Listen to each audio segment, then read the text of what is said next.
మా ఆర్థిక బాధలు మరింత పెరిగినాయి. నేను చస్తే బాగుంటుంది అని భావించాను. తెల్లవారగానే మా ఇంటి ముందు ఒక హరిదాసు ప్రత్యక్షమయ్యాడు. అతడి చేతిలో ఈ చిడతలున్నాయి, వాయించేవి తాళాలు.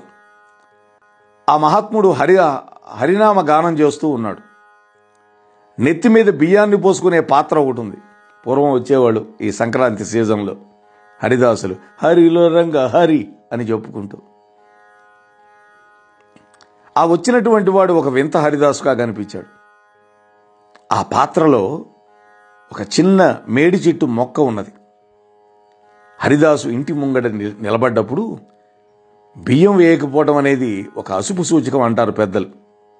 అందువల్ల ఇంట్లో బియ్యం ఏమైనా ఉన్నాయేమోనని వెతికి కనిపించినటువంటి గుప్పెడు నూకలను హరిదాసుకి ఇచ్చాను.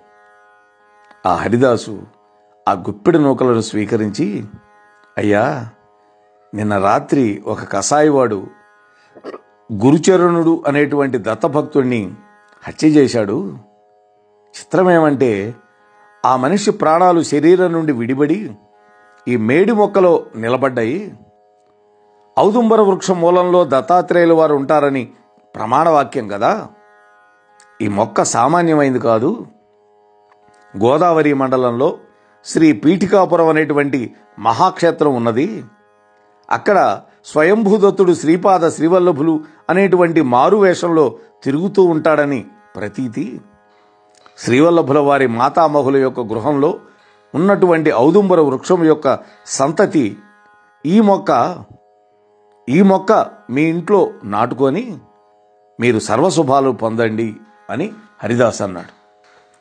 ఈ మాటలు వినేసరికి నాకు తల తిరిగిపోయినట్లయింది అన్నాడు ఆ మార్కండేయ గోత్రీకుడు. అప్పుడు హరిదాసుతో అన్నాడు, అయ్యా, గురుచరణుడు అనేవాడిని నేనేం హత్యకు గురి కాలేదు. నేను దత్తాత్రేయుల వారి భక్తుడినేను. నేను స్వప్నంలో కసాయవాడిని చూసిన మాట నిజమేను. అతడు నన్ను కత్తితో సంహరిస్తాను అని చెప్పాడు. ఏ మానవుడైనా విగత జీవుడైనప్పుడు అతడి యొక్క శవం సంప్రాప్తం కానప్పుడు మేడికర్రలను పేర్చి శవంగా భావించి ఉత్తరక్రియలు చేయటం విన్నాను. అంతేగాని ఒక మనిషి యొక్క ప్రాణాలని ఔదుంబర వృక్షంలోకి ఆకర్షించి అదే సమయంలో అదే మనిషిలో ప్రాణాన్ని నిలపటం అనేది ఎక్కడా కూడా కని విని ఎరగను అన్నాడు. ఇప్పుడు ఔదుంబర వృక్షం యొక్క మహిమ చెబుతున్నాడు. అప్పుడు హరిదాసు పెద్దగా నవ్వి, నువ్వు చెప్పేది నిజమే, నేను కాదన్ను. ఈ సృష్టి యొక్క మర్మం అంతా కూడా ఆదిగురుడైనటువంటి దత్తప్రభువుకు మాత్రమే అవగతం అవుతుంది. ఉత్తర క్షణంలో వారు ఏమి చేయటానికి సంకల్పించారో సప్త ఋషులు కూడా గ్రహించలేరు. అలాంటిది నీవెంత నేనెంత. మనుష్యుడు శారీరకంగా మరణించగానే మనం మరణం అనుకుంటున్నాం. జాతకుడికి మారక దశ సంప్రాప్తమైనప్పుడు సద్గురువు తన శిష్యుడి యొక్క ఘోరమైనటువంటి మానసిక క్షోభకి, ఘోరమైనటువంటి అవమానాలకి, భరించ శక్యంగా అన్నటువంటి కష్టనష్టాలకి గురిచేసి కర్మక్షయం చేసి పునర్జన్మను ప్రసాదించవచ్చు అన్నాడు. ఆహా, ఎంత అద్భుతమైన మాటో చూడండి. మన యొక్క పాపాలు కష్టాల ద్వారానే పోగొట్టుకుంటాం, పేదరికం ద్వారానే పోగొట్టుకుంటాం, లేదా వ్యాధి రూపంలో పోగొట్టుకుంటాం. వేరే మార్గం లేదు. అందుకని అలా చేసి స్వామి ఆ కర్మని క్షయింపజేసి పునర్జన్మని ప్రసాదిస్తాడు.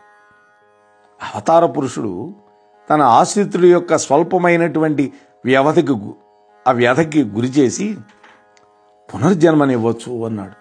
అంటే తనను ఆశ్రయించుకున్న వాడికి కొద్ది బాధ మాత్రమే పెడతాడు స్వామి పాపక్షయం చేయటానికి. అయితే శ్రీ దత్తాత్రేయుల వారు తమ యొక్క ఆశ్రితుల యొక్క ప్రాణశక్తిని తాము సదా నివసించేటటువంటి ఈ మేడి వృక్షానికి ఆకర్షించి ఆ మేడి వృక్షం నుండి వెలువడేటటువంటి ప్రాణశక్తి ద్వారా ఆశ్రితుణ్ణి, అతని యొక్క శరీరాన్ని రక్షిస్తారు. అల్పజ్ఞుడైనటువంటి ఆశ్రితుడు తన శరీరంలో ఉండే ప్రాణశక్తి ద్వారా తాను జీవిస్తున్నానని అనుకుంటాడు. అయితే యథార్థం ఏంటంటే ఆ ప్రాణశక్తి ఈ ఔదుంబర వృక్షం నుండి వెలువడి భక్తుడి యొక్క శరీర వ్యాపారాలని నిర్విఘ్నంగా నిర్వర్తింపజేస్తూ ఉన్నది. ఆ మారక దశ తొలగినటువంటి తక్షణమే ఈ ఔదుంబరం నుండి వెలువడే ప్రాణశక్తి మళ్ళా భక్తుల్లో సుప్రతిష్ఠితమై మరికొంతకాలం ఆ భక్తుడు జీవిస్తాడు. అంటే ఈ మేడి చెట్టు నుండి ఎంతటి ప్రాణశక్తి వెలువడ్డా అది పరిపూర్ణంగానే ఉంటుంది, దాంట్లో తగ్గేది ఉండదు. దానికి కారణం ఏంటి? శ్రీ దత్తాత్రేయుల వారు ప్రతి ఒక్క ఈ ఔదుంబర వృక్షమూలంలో సూక్ష్మ రూపంగా ఉండటమే కారణం. అందుకని మేడి చెట్టు అంత గొప్పది. ఈ విధంగా ఓ శంకర భట్టు ఆ హరిదాసు చెప్పేదంతా నాకు ఆశ్చర్యం కలిగించింది. కృష్ణదాసు అనే పేరు కలిగినటువంటి ఆ హరిదాసు ఈ మాటలన్నీ చెప్పి తన దారిని తాను వెళ్ళిపోయాడు. నేను ఆయన ఇచ్చినటువంటి ఔదుంబరాన్ని మహాప్రేమతో భక్తితో మా ఇంటి దొడ్లో నాటి పెంచటం మొదలుపెట్టాను. కొద్ది రోజులు మామూలుగానే గడిచిపోయింది. అంతలో మా దూరపు బంధువు ఒకడు పట్టుబట్టల వ్యాపారం చేసేవాడున్నాడు. అందుకనే వాళ్ళని పట్టుశాలీలు అని కూడా ఒక తెగ ఉంది వాళ్ళలో. అతడు బాగా వృద్ధుడైపోయాడు. అతనిగా పిల్లలు లేరు. నా పట్ల అతనికి అవ్యాజమైన ప్రేమ కలిగింది. అంటే స్వామి యొక్క అనుగ్రహమే. అతడు మా ఇంట్లోనే నివసించడం మొదలుపెట్టాడు. నాకు కొంత డబ్బిచ్చి పట్టుబట్టల వ్యాపారం చేయమని సలహా ఇచ్చాడు. అతడు కూడా మా ఇంట్లో ఉన్నటువంటి ఆ ఔదుంబర వృక్షానికి ప్రదక్షిణలు చేయటం, మహాభక్తితో దత్తప్రభువుని ఆరాధించడం చేయటం మొదలుపెట్టాడు. మా ఇంట్లో ఏమి ఇబ్బందులు తలెత్తినా ఔదుంబరానికి ప్రదక్షిణ చేసి ఆ వృక్షరాజానికే మా బాధలు చెప్పుకునేవాళ్ళం. అంటే ఆ వృక్ష మూలంలో స్వామి ఉన్నాడు, వీడు చెప్పే బాధలన్నీ స్వామే వింటాడు స్వయంగా. దానివల్ల మా యొక్క ఆవేదన, మా కష్టాలు అన్నీ కూడా దత్తప్రభువుకి చేరేవి. మా బాధలు ఊహించని విధంగా తీరిపోయేవి. దత్తాత్రేయుల వారికి మాకు మధ్య స్నేహవారధిగా ఆ ఔదుంబర వృక్షం ఉన్నది. అయ్యో, దత్తభక్తులకి ఔదుంబర వృక్ష సేవనం అత్యంత ముఖ్యమైన విధి. ఔదుంబర వృక్షం గృహంలో ఉన్నటువంటి ఎవరికైనా దత్తాత్రేయుల వారు సాక్షాత్తు మన ఇంట్లో ఉన్నట్టే. ఆ ఔదుంబరం యొక్క మహిమను ఎంత వర్ణించినా కూడా తక్కువే అవుతుంది అని ఆ ఔదుంబర వృక్షం యొక్క వైభవాన్ని చెప్పాడు ఆ గురుచరణుడు అనేటువంటి మహాత్ముడు. ఇక పాపకర్మల ఫలితాలుగా ముళ్ళ చెట్లుగా జన్మించడం ఎట్లా జరుగుతుందో చెప్తున్నాడు. ఓ శంకరభట్టు, నేను నా వ్యాపార నిమిత్తం ఒకసారి ఓఢ్ర దేశానికి పోతూ నా అదృష్టవశం వల్ల పీఠికాపురానికి వచ్చి శ్రీ బాపనాచార్యుల గారి యొక్క ఇల్లు కనుక్కున్నాను. అప్పుడు శ్రీపాదుల వారు బాపనాచార్యులతో కలిసి వారి యొక్క పెరటిలో ఉన్నారు. వారి పెరట్లో ఒక ముండ్ల చెట్టు ఉంది. శ్రీపాదుల వారు దానికి శ్రద్ధగా నీరు పోస్తూ ఉన్నారు. బాపనాచార్యుల వారు శ్రీపాదుల వారిని అడిగాడు, బంగారు కన్నా, నీకు ఇంత ప్రీతిపాత్రమైనటువంటి ఈ ముళ్ళ చెట్టు సోమలత లేకపోతే సంజీవిని మొక్క అన్నట్లుగా అంత మిక్కిలి శ్రద్ధ వహిస్తూ ఉన్నావు?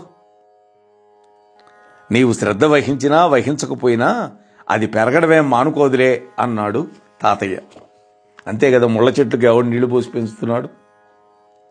అప్పుడు శ్రీపాదుల వారు అన్నారు, తాత, పూర్వజన్మంలో మన వీధిలోనే ఉండి స్వయంభూదత్తుడే బాపనావధానుల గారి మనవుడుగా అవతరించాట. ఎంత విడ్డూరం, ఎంతటి దైవద్రోహం అని పరిహాసం చేసినటువంటి విశ్వావధానులు తాతగారే ఈ ముళ్ళ చెట్టు అన్నాడు. అమ్మా, నేను, అన్నయ్యలు, శ్రీ విద్యాధరి రాధ సురేఖలు, వెంకటప్పయ్య శ్రేష్ఠి గారి ఇంట్లో, నరసింహవర్మ గారి ఇంట్లో భోజనం చేసే సందర్భంలో మల్లాదివారు, గండికోటవారు బొత్తిగా అనాచారపరులు, ధర్మభ్రష్టులు, ఈ రెండు కుటుంబాల వారిని బ్రాహ్మణ సమాజం నుండి వెలివేయాలని బ్రాహ్మణ పరిషత్తులో వివాదం రేపినటువంటి తాతగారే కదా ఆ విశ్వావధానులు. ఆయనే ఈ ముళ్ళ చెట్టు అన్నాడు. శ్రీపాదులే దత్తాత్రేయుడా? దీనికి ఏమైనా ప్రమాణం ఉందా? శాస్త్రాల్లో ఎవరైనా రాశారా? వేదాలలో ఉందా అని కుతర్కాలు చేసినటువంటి విశ్వావధానుల తాతగారే ఈ ముళ్ళ చెట్టు తాతయ్య అన్నాడు. సర్వమంగళ స్వరూపిణి అయినటువంటి నా మాతృదేవి సుమతి మహారాణిని తమ పుట్టింటి ఆడబిడ్డగా భావించి భోజనం పెట్టి కొత్త వస్త్రాలతో సత్కరించి తమ జన్మ ధన్యమైందని భావించే వెంకటప్పయ్య శ్రేష్ఠి తాతగారు మరియు నరసింహవర్మ తాత అనునిత్యము దుమ్మెత్తిపోసినటువంటి ఆ విశ్వావధానుల తాతే ఈ ముళ్ళ చెట్టు అన్నాడు. మరణానంతరం ఉత్తరక్రియల లోపం వల్ల మహాపాప భారాన్ని తన యొక్క స్వభావానికి తగినట్లుగా ఈ ముళ్ళ చెట్టుగా పుట్టినటువంటి విశ్వావధానులు తాతయ్యను చూసి జాలిపడి కాస్త జలతర్పణం చేస్తున్నాను తాతగారు అన్నాడు. ఎంతది అవ్యాజ కరుణామూర్తితో చూడండి స్వామి. తన తాతయ్యని తన మాతామహుణ్ణి నిందించినటువంటి వాణ్ణి కూడా ప్రేమతోటి దాహార్తి తీరుస్తున్నారు అంటే స్వామివారిది ఎంత వాత్సల్యమో చూడండి. కొంచెం సేపటిలో పెరటిలో నుండి వీధిలోకి వచ్చారు స్వామి. శ్రీపాద శ్రీవల్లభుల యొక్క ముక్త మనోహర రూపాన్ని చూడగానే నాకు ఆనందాతిరేకంతో ఎక్కిళ్ళు వచ్చాయి. కళ్ళ వెంట ఆనంద బాష్పాలు వెల్లువలా కారటం మొదలుపెట్టినాయి. నేను శ్రీపాదుల వారి దివ్య శ్రీచరణాలపై వాలిపోయాను. ఓ శంకరభట్టు, అప్పుడు శ్రీపాదుల వారు నన్ను ప్రేమతో వెన్ను తట్టి, నాయనా లేలే, ఏమిటి ఈ పిచ్చి పనులు, చచ్చి తిరిగి పునర్జన్మనెత్తి నా దగ్గరకు వచ్చావా అన్నారు. నేను పట్టుబట్టల వ్యాపారం చేస్తున్నానని గ్రహించి బాపనాచార్యుల వారు అన్నారు, ఓయి మా బంగారు బుడ్డోడికి తగిన వస్త్రాలు ఏమైనా ఉన్నాయా నీ దగ్గర అన్నారు. అప్పుడు నేను శ్రీపాదుల వారికి యోగ్యమైనటువంటి పట్టు వస్త్రాలు ఇచ్చాను.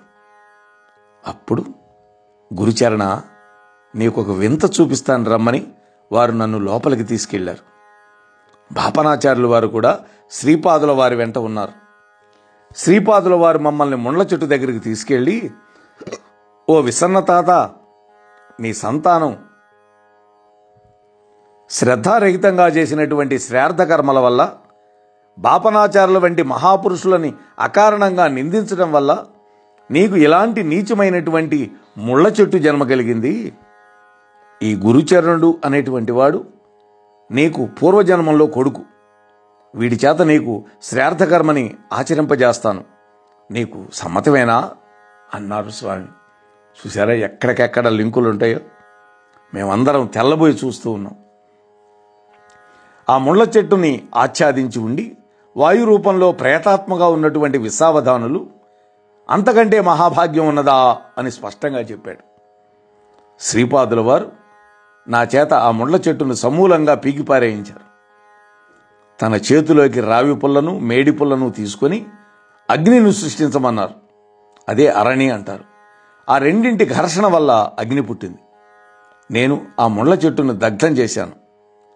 శ్రీపాదుల వారు నన్ను స్నానం చేయమని ఆదేశించారు. అంటే శవదహనం చేసినట్టుగా చేశాడు. స్నానం చేసిన తర్వాత శ్రీపాదుల వారు నాకు విభూతి ఇచ్చి ధరించమన్నారు. అప్పుడు ఒక మాట చెప్పారు. శివుడు కాటిలోని బూదిని వంటికి అలుముకొని ఉంటాడు అని లోకులంతా అనుకుంటారు. కానీ మహాపురుషులు, సిద్ధపురుషులు, మహాయోగులు, మహాభక్తులు కాలధర్మాన్ని చెందినప్పుడు వాళ్ళని దహనం చేసినటువంటి బూడిదని శివుడు తన ఒంటి మీద ధరిస్తాడట. ఇది శివుడి యొక్క అవ్యాజమైన ప్రేమ.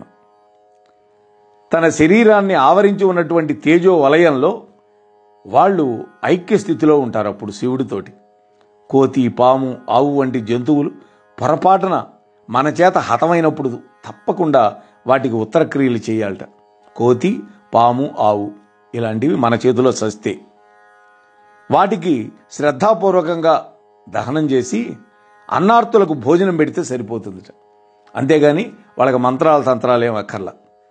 అంటే మంత్రపూర్వకంగా చేయవలసిన విధేది ఉండదు. ఏదో ఒక జన్మలో మనకి ఏ కొద్దిపాటి రుణానుబంధమో కలిగి ఉన్నటువంటి ఆ జీవులు ఏదో ఒక పొరపాటు వలన మన వల్ల మరణిస్తాయి. అప్పుడు వాటిని శ్రద్ధాపూర్వకంగా దహనం చేయటం వల్ల మనకి కర్మశేషం నశించిపోతుంది. చూశారా వాటికి కూడా సద్గతి కలుగుతుంది, ఆ చనిపోయిన వాటికి. పూర్వయుగంలో ఒకసారి కరువు కాటకాలతో లోకం తల్లడిల్లుతూ ఉన్నది. గోగణాభివృద్ధి ఉంటే గాని ఆవు నెయ్యి వంటి పవిత్ర పదార్థాలు ఉత్పత్తి కావు కదా. యజ్ఞయాగాదులు లేకపోవటం వల్ల దేవతలకి మానవులకి విశ్వ నియంత చేత ఏర్పరచబడినటువంటి పరస్పర సహకారం అనేది నిరర్ధకమైపోయి ధర్మగ్లాని కలుగుతుంది. యజ్ఞాలు చేయటం వల్ల మనకి పుణ్యం వస్తుంది, అందులో మనం సమర్పించే హవిస్సు దేవతలకు ఆహారమై మనకు వర్షం కురిపించి మనల్ని కాపాడతారు. ఆ కనెక్షన్ పోతుంది అప్పుడు యజ్ఞయాగాదులు కర్మలు కనుక సరిగ్గా జరగకపోతే. కాబట్టి అప్పుడు మానవులకి ఆహార సమృద్ధి ఉండదు, దానివల్ల జీవించలేరు. అందువల్ల గౌతమ మహర్షి తన ఆశ్రమంలో తన తపోబలంతో పంటలు పండించాడు. ఆనాడు కరువు వచ్చినప్పుడు గౌతమ మహర్షికి కారణాంతరం వల్ల సంప్రాప్తించినటువంటి మాయాగోహత్య పాతక నివారణం కోసం వారి చేత గోదావరి నది అవతరణం గావింపబడింది. చూసారా, పవిత్ర గోదావరి మాత ఆవిర్భవించింది ఆయన్ను ఉద్ధరించడానికి. కాబట్టి గౌతమ మహర్షికి లోకం ఎంతో రుణపడి ఉంది, అంతే కదా. దక్షిణ గంగ ద గౌతమి. గౌతమ మహర్షి భార్య అయినటువంటి అహల్యాదేవి మహాపతివ్రత అని చెప్పి ఈ విశ్వావధానులు ఉత్తమమైనటువంటి గౌతమ గోత్రంలో పుట్టాడు. అందుకని ఈ కథ చెబుతున్నాడు. గౌతమ మహర్షికి విశ్వావధానులకి ఉన్న సంబంధం కేవలం ఆ గోత్రంలో పుట్టడం మాత్రమే. ఇది అత్యంత స్వల్పమైనటువంటి రుణానుబంధమే.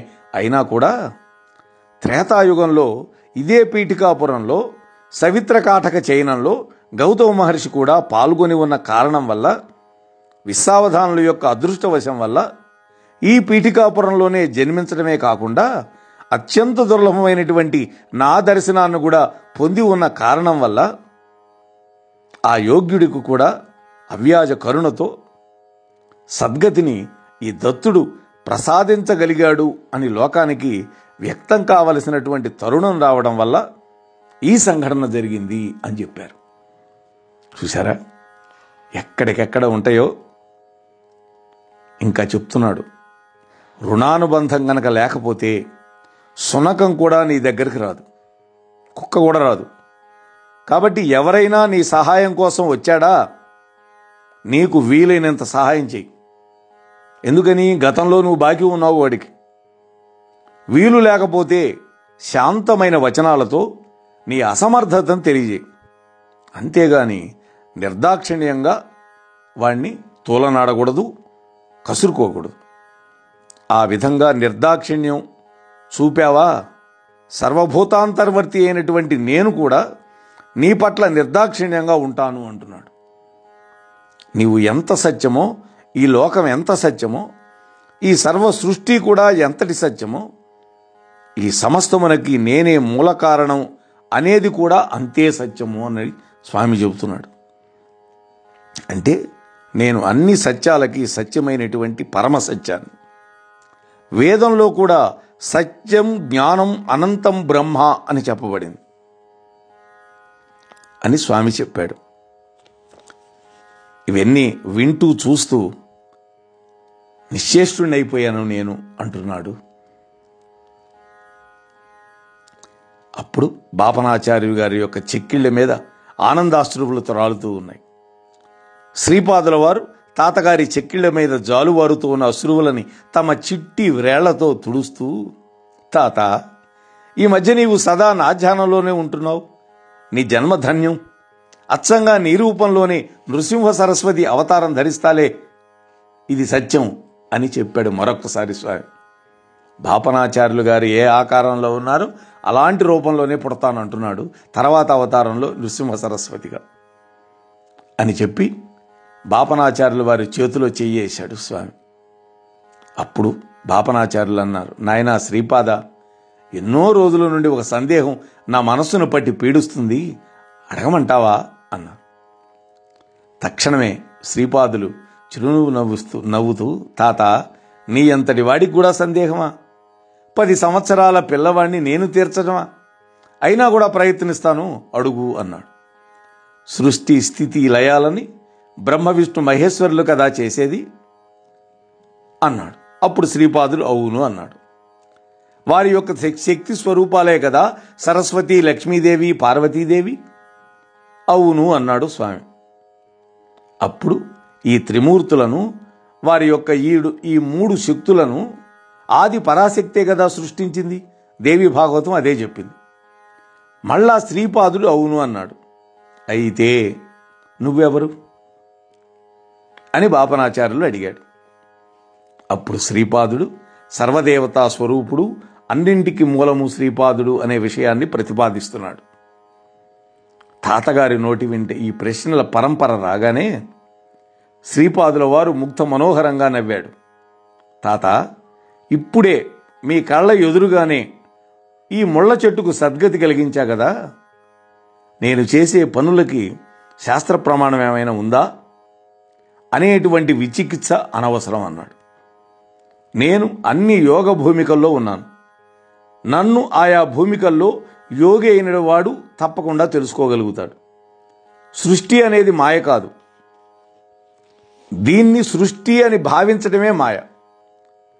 సృష్టి అంతటా ఒకే భగవంతుడి యొక్క చైతన్యం ఉంది.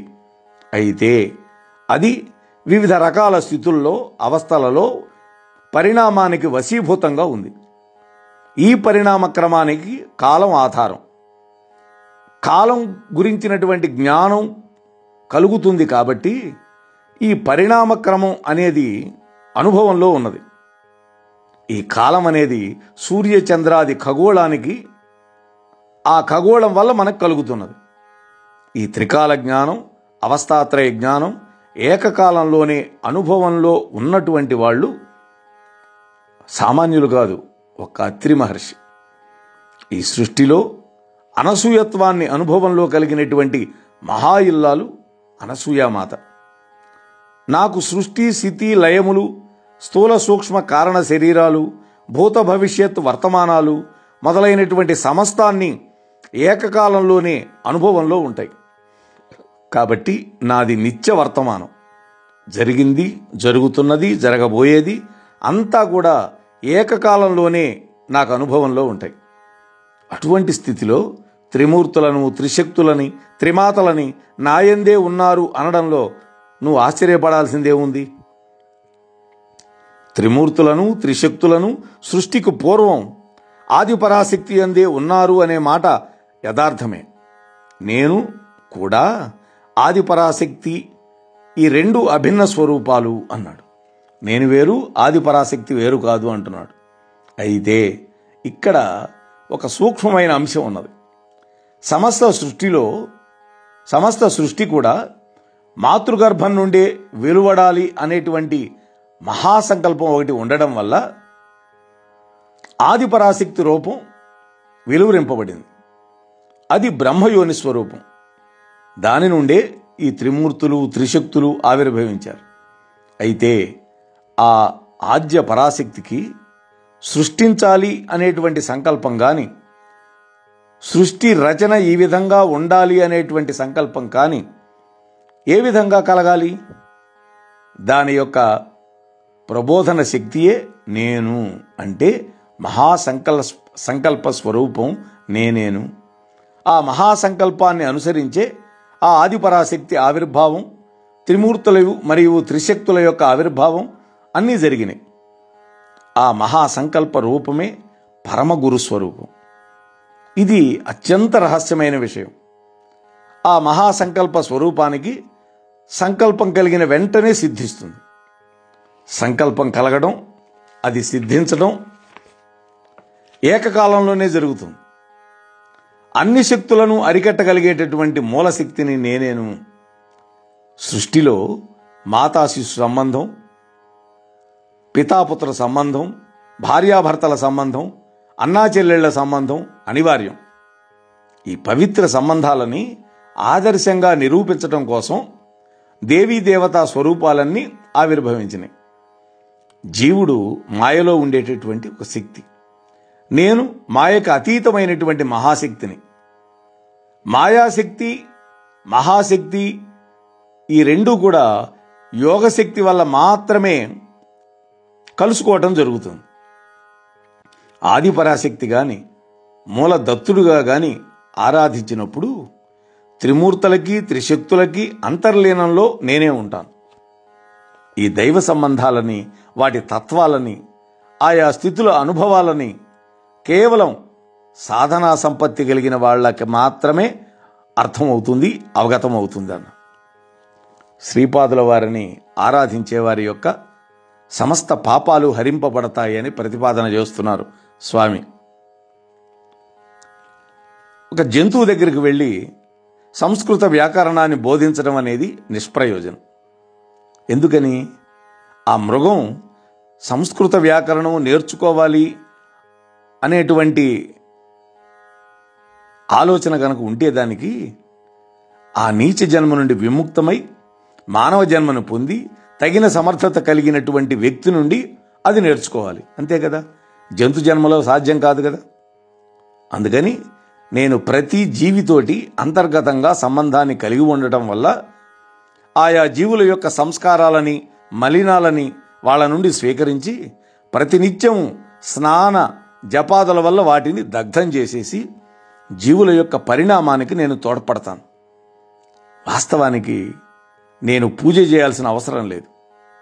నన్ను ఆరాధించిన వారి యొక్క అనేక పాప సంస్కారాలని నాలోకి ఆకర్షించుకొని మన ఇంటి కులదైవకంగా ఉన్నటువంటి ఆ కాలాగ్ని శమన దత్తుండి స్థల పూజ చేస్తాను అంటున్నాడు స్వామి. ఆ పూజ చేయటం వల్ల కలిగేటటువంటి మహాఫలితాన్ని నన్ను ఆరాధించే వాళ్ళందరికీ ధారపోస్తాను. కర్మ చేయకపోతే ఫలితం ఇవ్వడానికి అవకాశం లేదు. కాబట్టి తపశ్చర్యాది మహాపుణ్యకర్మను నేను ఈ శరీరంతో ఆచరిస్తాను. నేను అనంత చైతన్యాన్ని కాబట్టి నేను చేసేటువంటి కర్మలకి సజ్జ ఫలితాలు వస్తాయి. కాబట్టి ఆ ఫలితాలను వెంటనే వాళ్ళ వాళ్ళ యోగ్యతలకి అనుగుణంగా వాళ్ళకి కలిగిస్తాను. అందువల్లనే నాది ఆదిగురు స్వరూపము. తల్లిదండ్రుల ఆస్తిపాస్తులకి బిడ్డ ఏ విధంగా హక్కుదారుడే ఉంటాడో అదేవిధంగా గురువు యొక్క తపశ్శక్తికి, ఆ గురువు యొక్క అనుష్ఠానానికి, ఆ అనుష్ఠాన బలానికి ఆ గురువు యొక్క శిష్యులు కూడా వారసులై ఉంటారు. అది గురు శిష్యుల యొక్క సంబంధం. భగవద్గీతలో కూడా కర్మ చేయటం అనివార్యం అనేటువంటి విషయం కృష్ణ భగవానుడుగా చెప్పాడు కదా. అలాగే నా అవతారానికి సమాప్తి లేదు అంటున్నాడు స్వామి. దత్తాత్రేయునైనటువంటి నేను అందరికీ సులభసాధ్యుణ్ణి. తక్కినటువంటి దేవతలు భక్తులు చేసినటువంటి తపస్సుతో సంతృప్తి పొంది వరాలిస్తారు. అయితే గురుస్వరూపమైనటువంటి దత్తుడు మాత్రం తన శిష్యులు వరాన్ని పొందటానికి అడ్డుగా ఉండేటటువంటి దుష్ట శక్తులని, దురదృష్ట శక్తులని తన యొక్క తపో మహిమతోట పరిహరించి వాళ్ళని అనుగ్రహించేటటువంటి పరమ కారుణ్య స్వరూపం అన్నాడు. చూసారా, మనకి అడ్డపడే వాటిని హరించేస్తాడు స్వామి. తాత, అందువల్లనే నన్ను స్మృతిమాత్ర ప్రసన్నుడు అంటారు. అంటే కేవలం స్మరించుకుంటే చాలు ప్రసన్నుడైపోతాడు. సమస్తములైనటువంటి గురువుల రూపంలో ఉంది నేనే. ఇది మహాకరుణతో అవతరించినటువంటి పరమగురు స్వరూపం కాబట్టి అవతార పరిసమాప్తి అనేది లేదు. నా భక్తుడి యొక్క పిలుపు నాకు చేరినటువంటి తక్షణమే నేను జవాబిస్తాను. నా భక్తుడి నుండి పిలుపు ఎప్పుడు వస్తుందా అని నేను నిరీక్షిస్తూ ఉంటాను. నా భక్తుడు నా వైపు ఒక్క అడుగు వేస్తే చాలు, అప్పుడు నేను నా భక్తుడి వైపు 100 అడుగులు వేస్తాను. నా భక్తులను కంటికి రెప్పలాగా కాపాడుకొని అన్ని విపత్తుల నుండి, బాధల నుండి కాపాడుకోవటం అనేది నా సహజమైనటువంటి నైజం తాత అన్నాడు. ఈ విధంగా బాపనాచార్యులు వారికి శ్రీపాదుల వారు దివ్యోపదేశం చేశారు.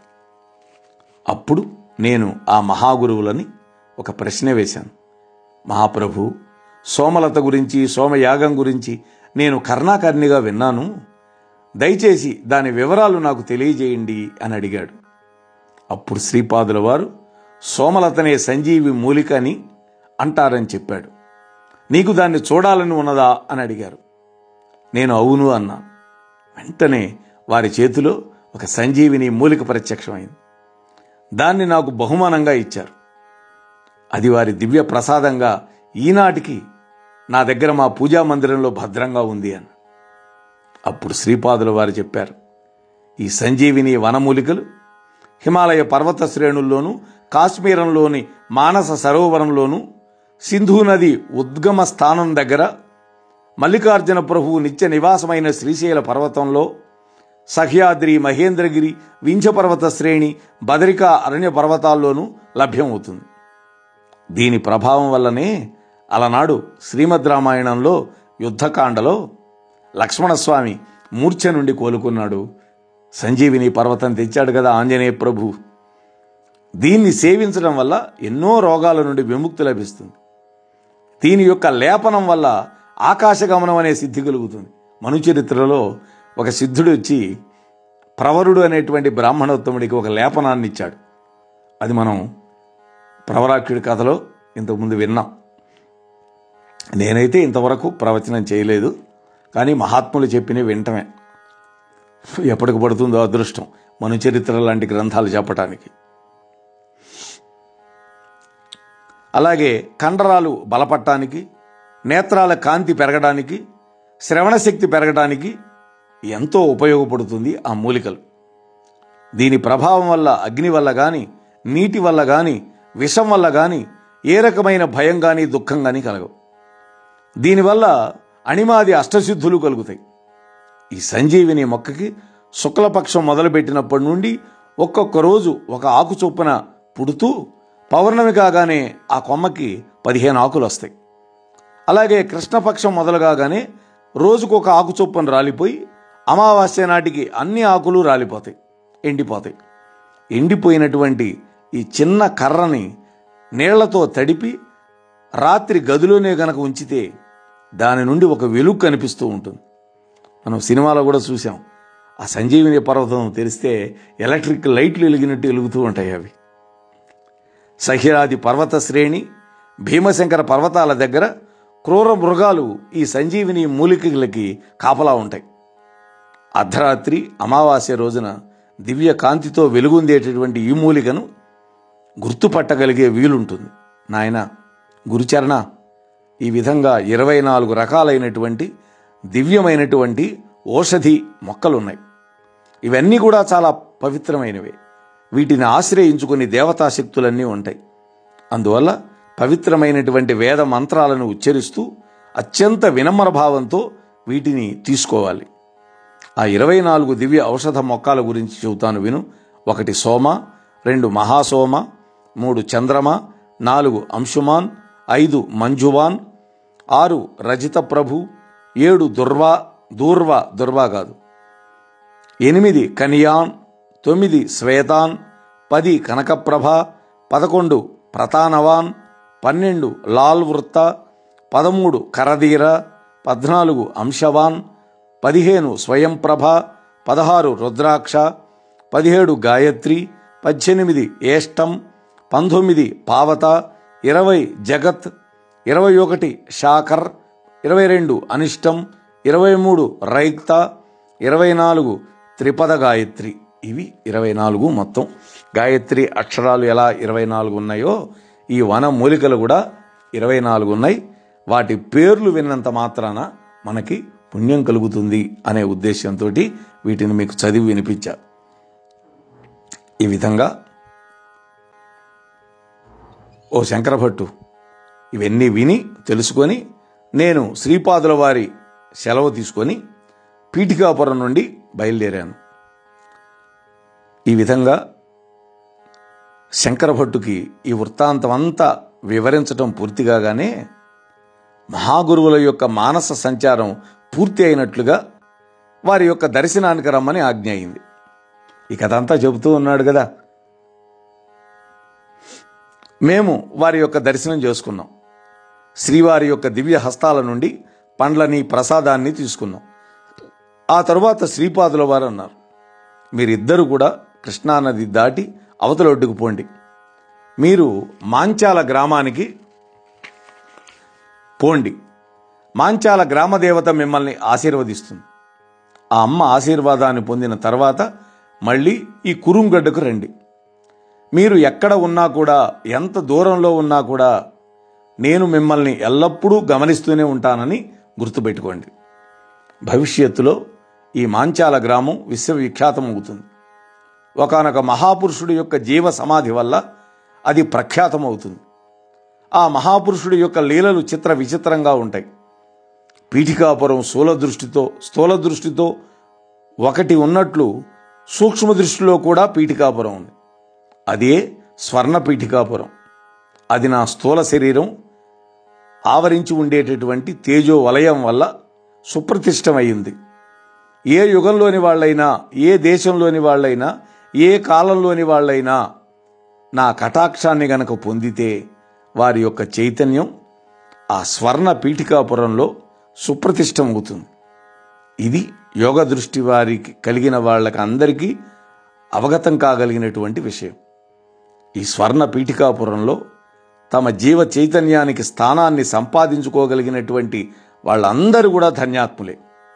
వాళ్ళని జన్మల్లో కూడా నేను వెన్నంటి ఉండి కాపాడి రక్షించుకుంటాను అని చెప్పాడు స్వామి నాయనా శంకరభట్టు.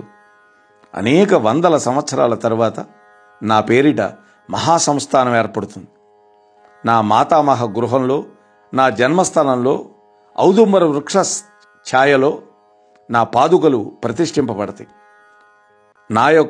నా ముందు అవతారం యొక్క, నా తర్వాత అవతారం యొక్క విగ్రహమూర్తులు కూడా అక్కడ ప్రతిష్టమవుతాయి అన్నాడు. అంటే దత్తాత్రేయ ప్రభువి, శ్రీపాదుల వారిది, నృసింహ సరస్వతి స్వామి, ఈ మూడు అక్కడ ప్రతిష్ఠితమవుతాయి అన్నాడు. ఇదిగో దివ్య దృష్టి ఇస్తున్నాను చూడు అని ఈ గురుచరణుణ్ణి నన్ను భూమధ్యంలో తాకారు స్వామి. మేము ఆ సుందర దృశ్యాన్ని చూసి ధన్యులమైపోయాం. అంటే భవిష్యత్తులో జరగబోయేది చూపించాడు. వారి యొక్క సంకల్పం అమోఘం, వారి యొక్క లీలలు విచిత్రములు. మేం బయలుదేరేటప్పుడు మళ్ళీ స్వామి అన్నారు, ఏమని, వశిష్ఠుడి యొక్క అంశ కలిగిన వాడు నా యొక్క సంస్థానానికి పూజారిగా వస్తాడు అని కూడా స్వామి చెప్పాడు. ఆ విధంగా శ్రీపాద శ్రీవల్లభులకి జయము జయము జయము అనుకుంటూ ఈ అధ్యాయాన్ని ముగిద్దాం. రేపటి రోజు 21వ అధ్యాయం దండిస్వాములు కుక్కుటేశ్వర ఆలయానికి రావడం అనేటువంటి అంశాన్ని స్వామివారి యొక్క దివ్యానుగ్రహంతో రేపటి రోజు ముచ్చటించుకునే ప్రయత్నం చేద్దాం. అంతవరకు స్వస్తి. ఇంతవరకు మన ఛానల్కి ఎవరైనా సబ్స్క్రైబ్ చేసుకోకపోతే ఇప్పుడే ఈ క్షణమే సబ్స్క్రైబ్ చేసుకుని ఆ పక్క నుండి బెల్ బటన్ మ్రోగించి మమ్మల్ని ప్రోత్సహిస్తారని మనస్ఫూర్తిగా కోరుకుంటూ, సర్వే జనా సుఖినో భవంతు, లోకా సమస్త సుఖినో భవంతు. ధన్యవాదాలు. స్వస్తి.